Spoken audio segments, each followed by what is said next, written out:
রক্ত বইছে বুঝেছেন। তাহলে গীতা হচ্ছে ভগবানের প্রাণ স্বরূপ। সুতরাং সেই তখন সে বললো তোমার এরকম দোষা কে করেছে?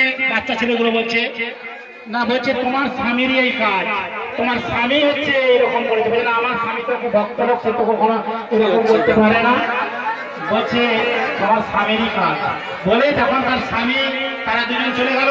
ছোট বাচ্চা থেকে তারা সমস্ত খাদ্য সামগ্রী মাথায় করে তার ঘরে দিয়ে চলে গেল ভগবান। তখন হচ্ছে কি হলো না, যখন অর্জুন মিশ্র ফিরে এলো, অর্জুন মিশ্র ফিরে এসে দেখলো তার স্ত্রী দাওয়ায় গোড়াগড়ি যাচ্ছে। যখন বললো যে বলে খিদার, বললো তোর কি হয়েছে? বলছে না, আমার কিছু হয়নি, তুমি আমার পছন্দ এই বাচ্চা শিশুদের মায়ের তুমি আঁচড় দিয়েছো, তাকে মারধর করেছো, তারা সমস্ত খাদ্য পাত্র আমাদের ঘরে পৌঁছে দিল। বলছে না, বলে সে সঙ্গে সঙ্গে ঠাকুর মন্দিরে গেল।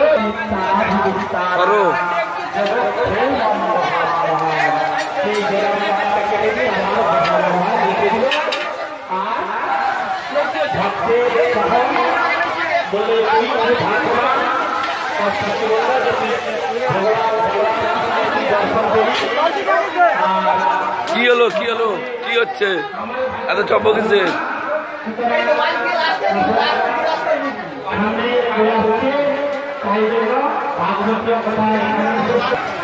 সব থেকেই তোমার নোয়া জামা রাখতে হবে, তাদেরও ভক্তের নোয়া জামা রাখতে হবে।